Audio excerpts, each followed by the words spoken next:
নমস্কার, শিক্ষা Mukherjees artistry part 2 তে আপনাদের সকলকে স্বাগত জানাই। আমি শিখা মুখার্জি কলকাতা থেকে আজকে পাঠ করে শোনাবো সুচিত্রা ভট্টাচার্যের লেখা গল্প শহীদের বাবা। মুখে মুখে ছড়িয়ে গেল খবরটা। মধুপুর গ্রামের বাসিন্দা দীনবন্ধু সাহুর ছেলে রমেশ সাহু কাশ্মীর যুদ্ধে শহীদ হয়েছে। আশপাশের চা দোকান, মুদিখানা, বটতলা, বাজার, স্কুল, পঞ্চায়েত অফিস সর্বত্র আজ ঘুরে ফিরে একটাই নাম, রমেশ সাহু। রমেশ সাহু। সংবাদটা এসেছিল কাল সন্ধে। শ্যামপুর থেকে কাল বেলাবেলি ফিরেছিল দীনবন্ধু। মন মেজাজ বিশেষ ভালো ছিল না। কাল সোমবার ছিল হপ্তা পাওয়ার দিন, ঘুরিয়ে দিয়েছে হরেন পাল। গজগজ করতে করতে এসে হাত পা ধুলো, সবে চা মুড়ি নিয়ে বসেছে, তখনই গায়ে মিলিটারি। দীনবন্ধুর বাড়ি অবধি আসেনি মিলিটারির জিপ, রাস্তা নেই। বাঁশবাগানের ওপারে গাড়ি রেখে পায়ে হেঁটে গটমট হাজির দুই জলপাই রং উর্দি। দীনবন্ধু সাহু কি এই বাড়িতেই থাকেন? মুড়ির কাশি ফেলে ধর্মর করে উঠে দাঁড়ালো দীনবন্ধু। আগে হ্যাঁ, আমি দীনবন্ধু। সঙ্গে সঙ্গে ঘটাং স্যালুট। আমরা ফোর্ট উইলিয়াম থেকে আসছি। আপনার ছেলে রমেশ সাহু? লোকটার স্বরে বুঝি হিমেল আভাস ছিল। বুকটা ধড়াস করে উঠেছিল দীনবন্ধুর। তার ঊর্ধ্বতন 14 পুরুষে কেউ কখনো মিলিটারিতে যায়নি। ছেলেও সেনাবাহিনীতে যোগ দিয়েছে মাত্র 7 মাস। এদের রীতি প্রকরণ সম্বন্ধে তার কোনো ধারণাই নেই। লোকটার কথার মাঝপথেই তার গলা থেকে শব্দ ছিটকে এলো। কি হয়েছে আমার রমেশের? টুপি খুলল লোক দুটো, মাথা নামিয়ে বলল, তিনি আর নেই।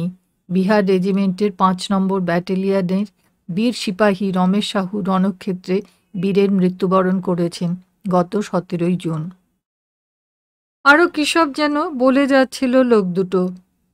কিভাবে বরফের মাঝে পাহাড়ের চূড়া দখলের লড়াইয়ে অসীম শৌর্য দেখিয়েছে রমেশ, কতগুলো শত্রু সৈন্যকে সে খতম করেছে, কালাশনিকভের গুলি বুকে নিয়েও সে দমেনি, একা হাতে রক্ষা করার চেষ্টা করেছে বাংকার। 7 দিন পর তার দেহ উদ্ধার করা হয়েছিল। হিন্দু মতে দাহকার্যও সারা।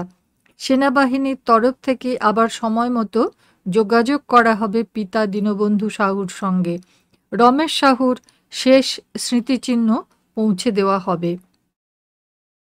এত কথার কিছুই যেন দীনবন্ধুর কানে প্রবেশ করছিল না। আধার ঘনিয়ে এলো চোখে, টলতে টলতে উঠোনে পড়ে গেল।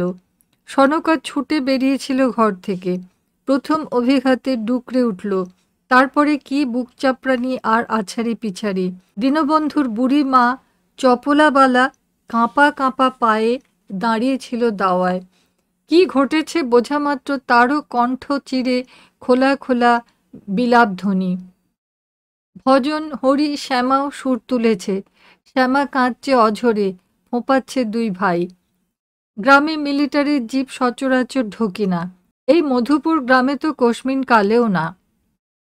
হয়তোবা সেই কারণেই গোটা মধুপুর ভেঙে পড়েছিল 2 ফৌজির পিছু পিছু।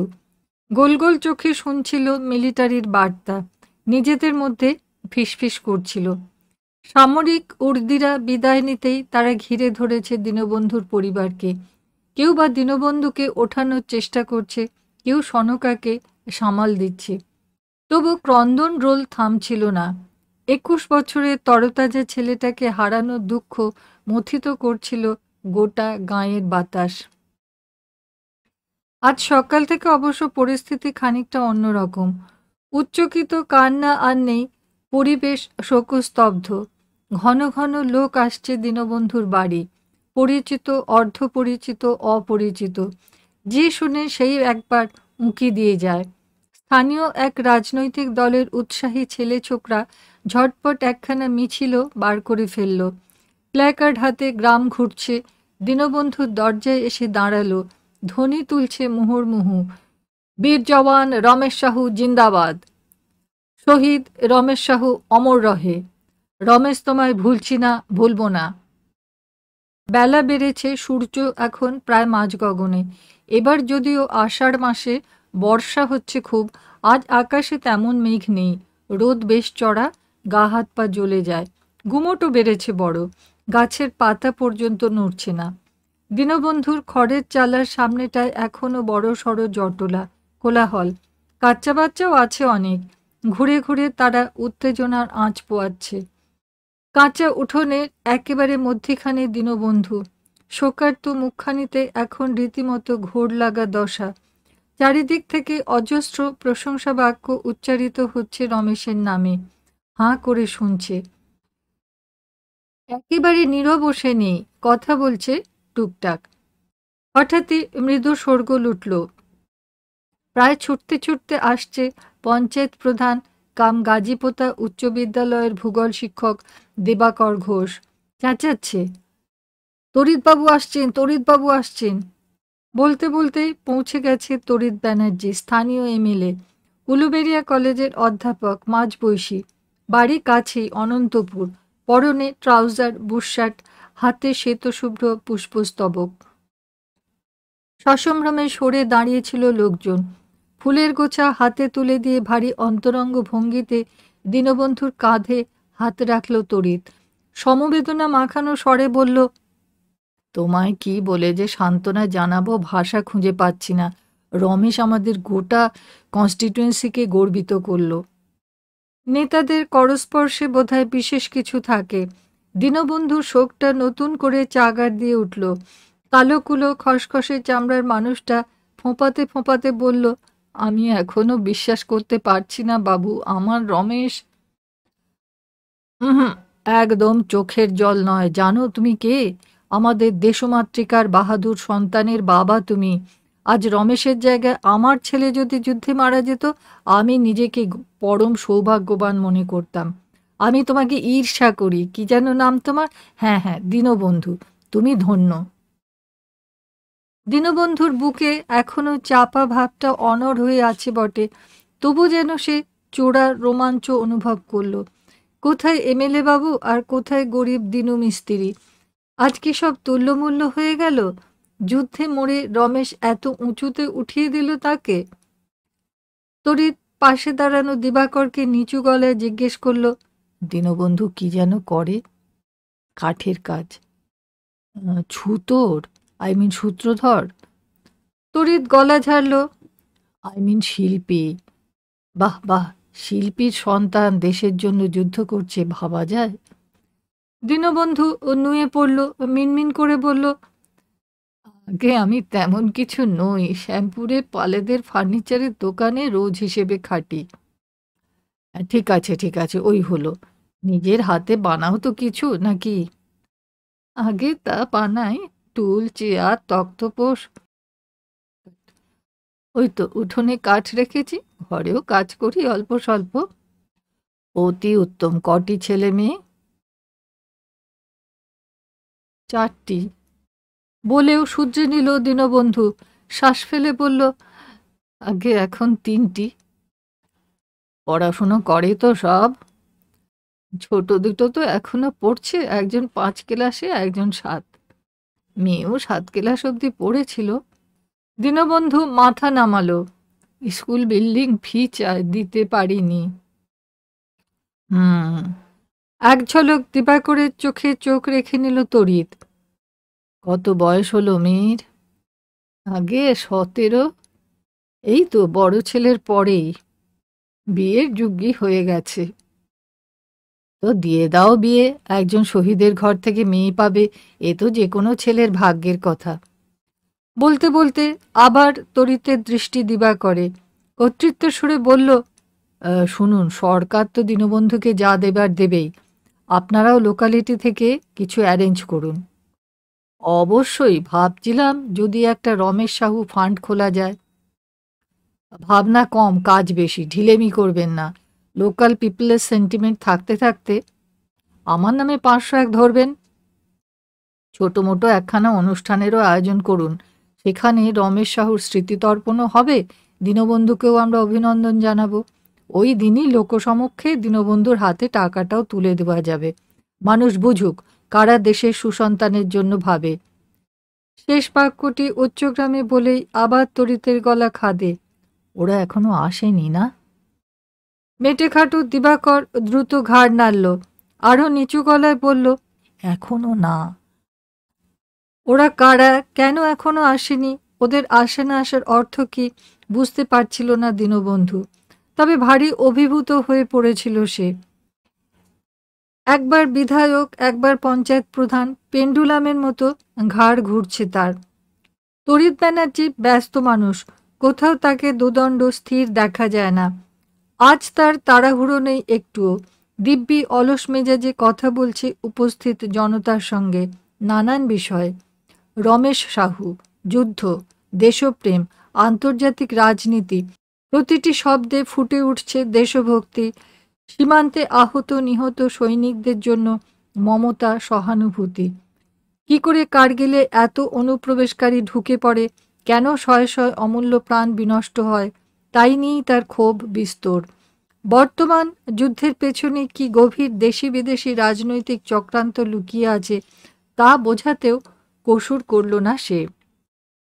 শ্রোতারা মন্ত্রমুগ্ধের মতো শুনছে, ক্ষণে ক্ষণে উদ্দীপিত হচ্ছে, শিহরিত হচ্ছে।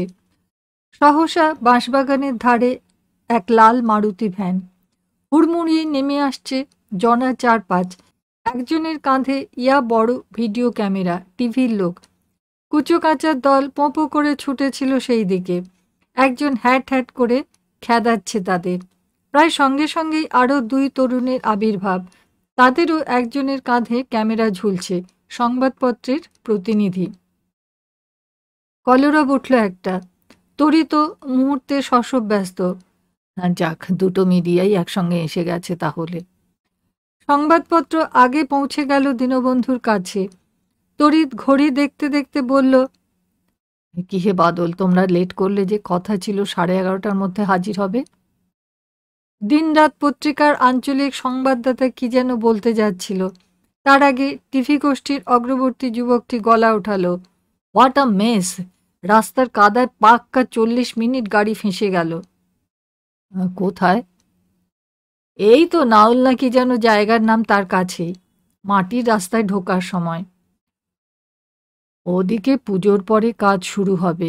তড়িৎ গলা খাঁকারি দিল, আমার কনস্টিটিউয়েন্সিতে বর্ষাকালে আমি ঠিকাদারদের পদঘাটে হাত দিতে দিই না। ও আচ্ছা, আপনি এখানকার এমএলএ, নমস্কার নমস্কার। অতঃপর টিভির সংবাদপত্র, বিধায়ক, পঞ্চায়েত প্রধানের ছোট কনফারেন্স, উপচে পড়া ভিড়কে পাশে সরিয়ে নতুন উদ্দীপনায় যুবকের দল আবার ধ্বনি তুলছে, রমেশ সাহু অমর রহে, অমর রহে।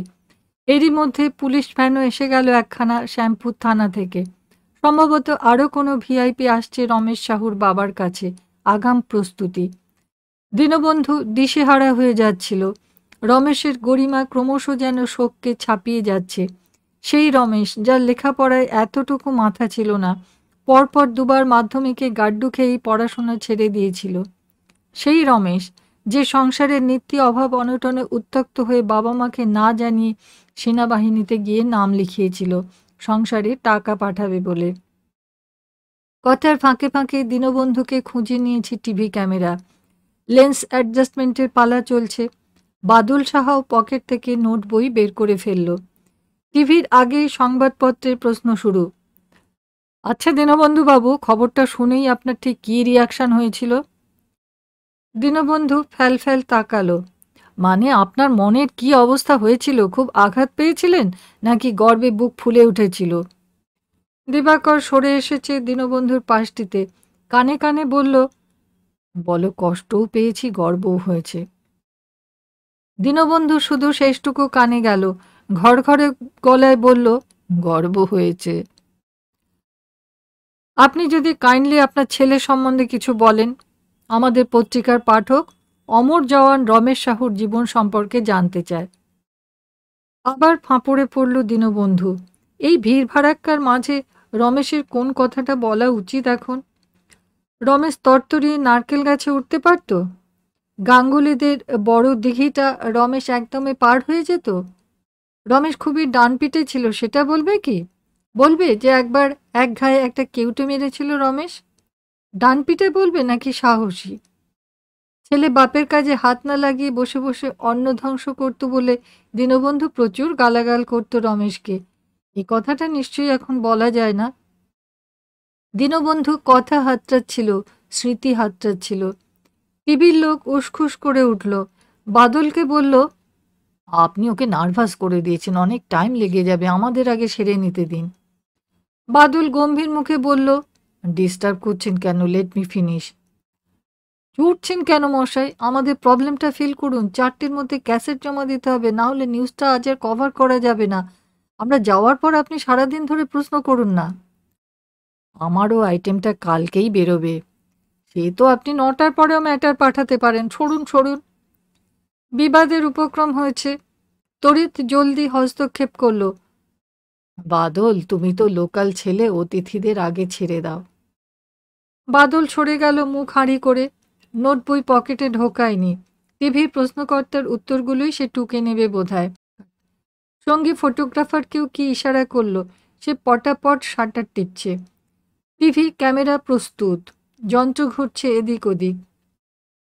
দীনবন্ধুর ভেজা কালো জীর্ণ খড়ের চাল হয়ে আকাশ গাছগাছালি ছুঁয়ে এলো ক্যামেরা। কর্ডলেস মাইক্রোফোন হাতে আরেকজন এসে দাঁড়িয়েছে দীনবন্ধুর মুখের সামনে। মাইক্রোফোনের সুইচটা বার কয়েক অফ অন করে নিয়ে বলল, বাড়ির সকলকেও একটু ডাকুন না প্লিজ। ছেলেমেয়েরা পিছনেই আছে। ঈষৎ অসহায় মুখে অন্দরের পানে তাকালো দীনবন্ধু। ইঙ্গিত বুঝে দৌড়ে ঘরে গেল শ্যামা। মুহূর্ত পরে ফিরে এলো। শুকনো চোখে বাবার দিকে তাকিয়ে দুদিকে মাথা নাড়ছে। দিবাকর বলল, থাক না ভাই, ওদের আবার টানাটানি কেন, প্রশ্ন যা আছে দীনবন্ধুকেই করুন। টিভির লোক খুশি হলো কি বিরক্ত বোঝা গেল না।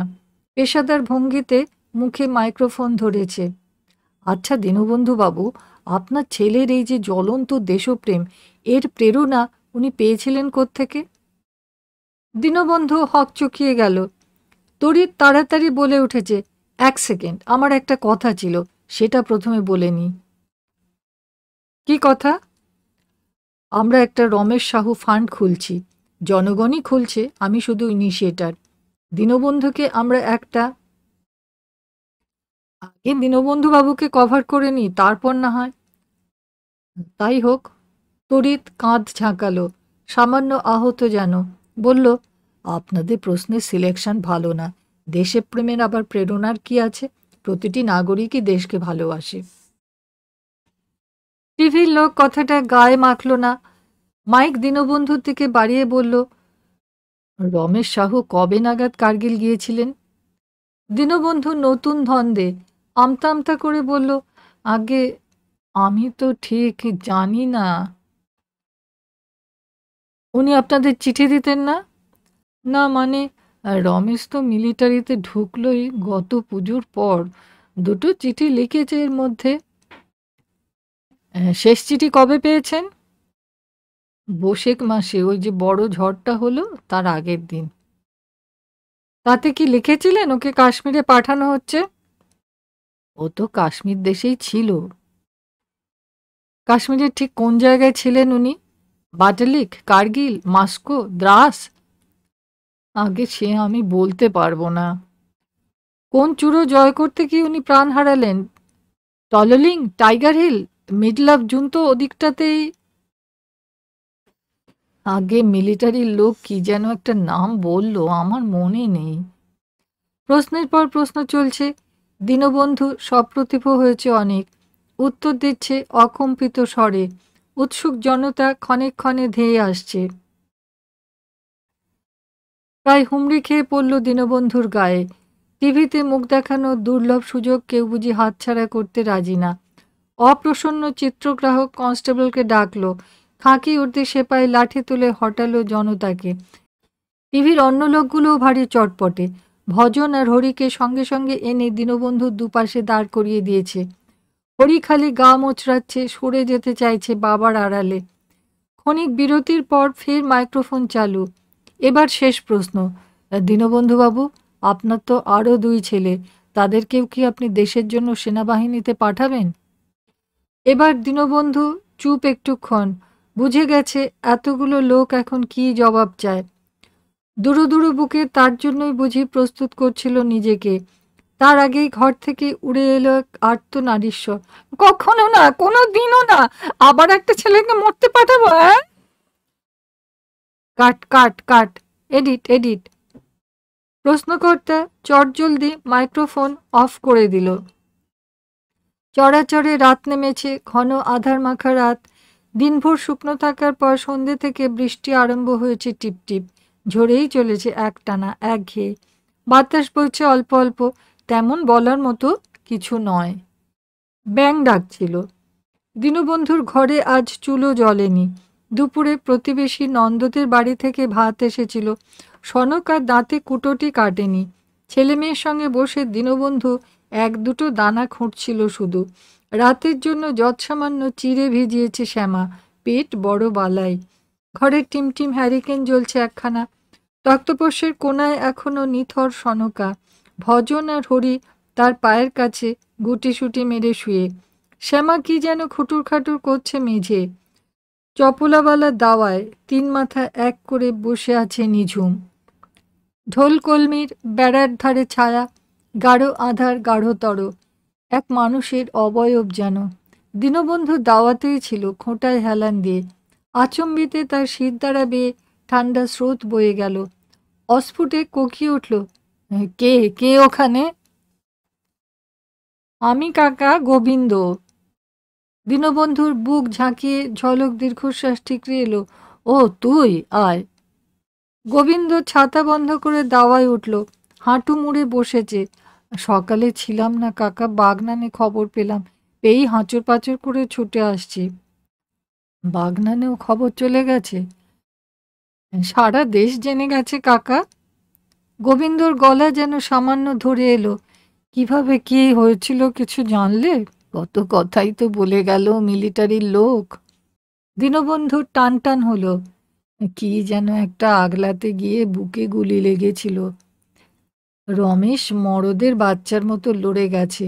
ওরা খুব নাম করছিল রমেশের। বলছিল এমন ছেলে নাকি কোটিতে একটা মেলে। অনেক সঙ্গীরও নাকি প্রাণ বাঁচিয়েছে রমেশ। কথাগুলো যেন নিজে বলছে না দীনবন্ধু, কেউ তাকে দিয়ে বলিয়ে নিচ্ছে। জড়তাহীন স্বর, শোকহীন ভাষা। অন্ধকারেও জ্বলে উঠল দুটো চোখ। সেই চোখ যেন স্পষ্ট দেখতে পাচ্ছে হাজার হাজার মাইল দূরে পাহাড়ের সারি, বিশাল উঁচু, অন্তহীন। সেই অচিন দেশের বরফ ভেঙে ভেঙে ছুটছে রমেশ, গুলি চালাচ্ছে ঢ্যা ঢ্যা ঢ্যা। আমার কিন্তু নিজেকে বড় অপরাধী লাগছে কাকা। গোবিন্দর মলিন স্বরে দীনবন্ধুর আচ্ছন্ন ভাব ছিঁড়ে গেল। অবাক মুখে জিজ্ঞেস করল, কেন রে? আমি যে ওকে কলকাতার ঠিকানাটা দিয়েছিলাম, সেখানে গিয়ে ও ফৌজে নাম লেখালো। সনকা এই কারণেই ভালো করে কথা বলে না গোবিন্দর সঙ্গে, দীনবন্ধু জানে। রমেশ যখন সত্যি সত্যি বাক্স প্যাঁটে বেঁধে চলে গেল, কি রাগ তখন সনকার। ওই গোবিন্দই সর্বনাশ করল ছেলেটার, মিটমিটে ডান কোথাকার। নিজে তুই স্কুল ডিঙিয়ে কলেজে গেলি, বন্ধুটাকে একটু টানতে পারলি না? উল্টে কিনা কুমন্ত্রণা দিয়ে লড়াই করার চাকরিতে পাঠালি। গোবিন্দর ওপর দীনবন্ধু যে এতকাল প্রসন্ন ছিল তা নয়, তবে এই মুহূর্তে তার আর কোনো বিদ্বেষ জাগছে না, বরং যেন করুণাই আসে একটু একটু। রমেশের নাম এখন তো গোটা দুনিয়া জানে, বিদ্যা দিগ্গজ গোবিন্দর নাম জানে কজন? আলগাভাবে বলল, হ্যাঁ তাতে কি হয়েছে, তুই তো আর বন্ধুর খারাপ ভেবে কিছু করিসনি। বটেই তো, ভালো হবে ভেবেই না। বলো, মাসে মাসে রমেশের টাকা আসেনি বাড়িতে? হ্যাঁ পাঠিয়েছে তো, যখন যেমন 600-700। এখনো পাবে, 2-3 লাখ তো এমনিই দেবে মিলিটারি। তারপর ধরো পেনশন আছে, আরও কি কি সব। এখানকার গভর্নমেন্টও তো শুনেছি দেবে কিছু। তারপর আরও কত জায়গায় চাঁদা উঠছে। এত দেবে? দীনবন্ধুর গলা দুলে গেল। কেন দেবে না? দেশের জন্য প্রাণ দিল রমেশ, তার কোনো প্রতিদান নেই? কত শত্রু সৈন্য খতম করলো, কোনো পুরস্কার নেই? গোবিন্দ স্বর উত্তেজনায় কাঁপছে। সব হিসেব বুঝে নেবে কাকা, কিছু ছাড়বে না। মনে মনে ঢোক গিলল দীনবন্ধু। কতদিন ধরে শ্যামপুর বাজারে তার একটা দোকান দেওয়ার স্বাদ। সাপুইদের কাঠগোলা থেকে বাছাই সেগুন কাঠ কিনে এনে বাহারি ইংলিশ খাট বানাবে। শ্যামার ভালো ঘরে বিয়ে দিতে হবে। ভজন হরির জন্য মাস্টার রাখতে পারলে ভালো হয়। রমেশের মতো তাহলে আর স্কুল পেরোতে গিয়ে ঠেকবে না। জ্বালাটাকে সারাতে হবে ভালো করে। ক্ষণিকের ভাবনা ক্ষণিকেই ছিঁড়ে গেল। চপলাবালার স্বর বাজছে, দিনু রে, ও দিনু, একটা কথা বলবি আমায়? আবছায় কুণ্ডুলি পাকানো জড়তি দেহটাকে সঠিক ঠাউর করতে পারল না দীনবন্ধু। আন্দাজ মতো বলল, কি কথা? আমাদের রমেশ যাদের মেরেছে তাদের সব বয়স কেমন ছিল রে? শ্যামা দরজায় এসে দাঁড়িয়েছে, বলল, দাদার বয়সেই হবে, বুড়ো হাবড়ারা কি আর যুদ্ধে যায়? ও। আলো আধার কাঁপল তীর তীর। তারাও তবে সব বাপ মার কোল খালি করে, তাদের ঘরেও কি আমাদের মতো? দুম করে একটা ধাক্কা খেল দীনবন্ধু। যে দেশকে সে চেনে না, জানে না, সেখানে পাহাড় আছে না জঙ্গল, মরুভূমি আছে না তাদের মতো মধুপুর গ্রাম, কিছুই তার জ্ঞান বুদ্ধির আওতায় নেই। সেই দেশের কোনো এক কাল্পনিক দীনবন্ধু সনকার কথা ভেবে বুকটা মুচড়ে ওঠে কেন? সে ছেলেগুলো এদেশে শত্রু হতে পারে, ওদেশে তো তারা দেশপ্রেমিকই। নাকি নিছকই এক রমেশ চাকরি করতে যুদ্ধে চলে যায়? যে যাই বলুক, রমেশও কতখানি দেশের টানে যুদ্ধে গেছে তা দীনবন্ধুর চেয়ে বেশি আর কেই বা জানে। পরদিন কাজে গেল না দীনবন্ধু। কাল রাতে ঘুম হয়নি, ছেঁড়া ছেঁড়া তন্দ্রায় তালবেতাল স্বপ্ন দেখেছে শুধু। এখনো মাথা ঝিমঝিম। দাওয়ায় বসে থাকতে থাকতে ধত্তেরি বলে উঠে পড়ল এক সময়। নন্দকে নিয়ে সোজা চলল হেটুগঞ্জে, শশী চক্রবর্তীর বাড়ি। শশী চক্রবর্তী গরিবের পুরুত, খাঁই কম। বাজারে ছোট্ট তেলেভাজার দোকান আছে তার। বিকেলে খোলে, সকালে ক্রিয়াকর্ম পূজার্চনা করে বেড়ায়। শশী চক্রবর্তী বাড়িতেই ছিল। দীনবন্ধুর বাসনা শুনে মাথা চুলকোলো। শ্রাদ্ধ শ্রান্তি তো একটা করতেই হয়। কবে যেন মৃত্যু ঘটেছে রমেশের? আগে গেল ইংরেজি মাসের 17। তাহলে তো 16 দিন হয়ে গেল রে। অপঘাতে মৃত্যুর 3 দিনে কাজের বিধান। দীনবন্ধু নন্দ মুখ চাওয়াচাই করল। নন্দ বলল, রমেশ তো অপঘাতে মরেনি ঠাকুরমশাই, সে তো মরেছে বীরের মতো। ওই হলো, বীর কি আর ঘরে হিপোকেশে রোগী হয়ে মরে? গুলি খেয়ে মরাও অপঘাতে মরা। শশী চক্রবর্তী বিজ্ঞের মতো মাথা দোলালো। যাকে যাক, তুই ওই নিয়ে মাথা ঘামাস না দিনু। প্রায়শ্চিত্ত একটা কর, শান্তি সস্তন করে দেব। তুই তো এখন ঘটা করেই করতে পারিস, তোর তো আর এখন খরচের ভাবনা নেই। দীনবন্ধুর মনটা খচখচ করছিল। বিড়বিড় করে বলল, হ্যাঁ না থাক, মা ঠাকুমার সামনে কচি ছেলেটার কাজ নম নম করেই সারি। তোরই নাম বাড়ত রে। শশী চক্রবর্তী যেন উৎসাহ হারিয়েছে, উদাস গলায় বলল, আসিস বিকেলের দিকে একবার, দিনক্ষণ সব ঠিক করে দেব, ফর্দটাও তখন নিয়ে যাস। বেজার মুখে বাড়ি ফিরছিল দীনবন্ধু। শশী চক্রবর্তীর অপঘাত শব্দটা বুকে লেগেছে। ঠাকুরমশাই ভুল বুঝালো কিনা কে জানে। ঝাঁঝা রোদে হাঁটছে পথে, চেনা লোকের সঙ্গে দেখা হচ্ছে ঘন ঘন। ভারী অমায়িক স্বরে তারা কথা বলছে দীনবন্ধুর সঙ্গে। রমেশকে বাহবা দিচ্ছে, সেই সুবাদে দীনবন্ধুকেও। বাড়িতে পৌঁছাতে 1টা বাজল। শ্যামা রান্না চড়িয়েছে আজ, ভাত ফুটছে বক বক। দীনবন্ধু চাপা স্বরে জিজ্ঞেস করল, তোর মা কোথায়? ওই তো ঘরে শুয়ে আছে। দীনবন্ধু অস্বস্তি বোধ করল।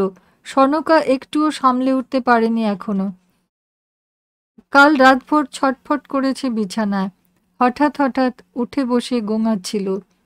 মেয়ে ছেলে তো, ঘটে বুদ্ধি নেই, বুঝল না ছেলেটা কত মহান একটা কাজ করেছে। মধুপুরে এখন যে তাদের এত সম্মান, সে তো ওই রমেশের জন্য। যাগে শুয়ে থাক, স্তোক বাক্য শুনিয়ে লাভ নেই, সময়ই মনকে শান্ত করবে। ভাবতে ভাবতে গামছা কাঁধে পুকুর ঘাটে যাচ্ছিল দীনবন্ধু। তখনই বাঁশঝাড়ের কাছে এক যান্ত্রিক গর্জন। মিলিটারি জিপখানা না? সেই দুই জলপাই রং মূর্তি, সঙ্গে সৌম্যকান্তি এক পুরুষ, তার পরনেও মিলিটারি পোশাক। বড় অফিসার টফিসার নাকি? দুই জওয়ান সামনে এসে হুবহু পরশুর কায়দায় স্যালুট ঠুকল। কর্নেল মুখার্জি আপনার সঙ্গে কথা বলতে চান। দীনবন্ধু আর কিসের শঙ্কা, তবু সামান্য কুঁকড়ে গেল, ঝুঁকে নমস্কার করল লোকটাকে। কর্নেল মুখার্জি প্রায় সঙ্গে সঙ্গে দীনবন্ধুর হাত চেপে ধরেছে। আমরা অত্যন্ত দুঃখিত সাহুবাবু, আপনার কাছে একটা ভুল খবর পৌঁছেছিল, দোষ আমাদেরই। সংবাদ পাঠানোর আগে আমাদের আরও নিখুঁতভাবে চেক করা উচিত ছিল। দীনবন্ধু ভ্যাবলা মুখে ঘাড় নাড়ল। বুঝলাম না স্যার। আপনার ছেলে রমেশ সাহু এখনও সুস্থ শরীরে জীবিত আছে। আশা করছি শিগগিরই তাকে আপনার কাছে পাঠাতে পারবো। দীনবন্ধু মুখের হাঁ বন্ধ করতে ভুলে গেল। বাটালিকে সেক্টরে সত্যিই আমরা একজন রমেশকে হারিয়েছি, ওই বিহার রেজিমেন্টেরই 5th ব্যাটালিয়নেরই সিপাই, কিন্তু সে রমেশ সাহু নয়, রমেশ সাউ। তার গ্রামের নাম মাধবপুর, ডিস্ট্রিক্ট গোরখপুর, ইউপি। গ্রাম আর নাম দুটোই প্রায় এক হয়ে গিয়ে প্লাস দুজনে একই সেক্টরে একসঙ্গে লড়ছিল। আমি ভারতীয় সেনাবাহিনীর পক্ষ থেকে আবার আপনার কাছে ক্ষমা চাইছি। মিলিটারির জিপ কাদা মারিয়ে চলে গেছে বহুক্ষণ। ভিড় জমছে আবার। দীনবন্ধু অসারে কাঁদছিল। পরশু থেকে এই প্রথম। গৌরব, দেশপ্রেম, অর্থপ্রাপ্তি, সম্মান, সমস্ত ভারী ভারী পাথরের টুকরোগুলো সরে যাচ্ছে। বুক ক্রমে হালকা হয়ে এলো। রমেশ রে বাপ আমার! দূরে, অনেক দূরে আর একখানা মিলিটারি জিপ ছুটছে এখন ধুলো উড়িয়ে মাধবপুরের পথে। বন্ধুরা, গল্পটা এখানেই শেষ হলো। আপনারা শুনে বলবেন কেমন লাগলো। যদি ভালো লাগে তাহলে লাইক করবেন, শেয়ার করবেন বন্ধুদের সাথে। আর যারা এখনো পর্যন্ত চ্যানেলটা সাবস্ক্রাইব করেননি তাদের কাছে চ্যানেলটা সাবস্ক্রাইব করার জন্য অনুরোধ রাখলাম। আশা করি বন্ধুরা সকলে ভালো আছেন এবং সুস্থ আছেন। আপনাদের সকলকে অনেক ধন্যবাদ জানাই।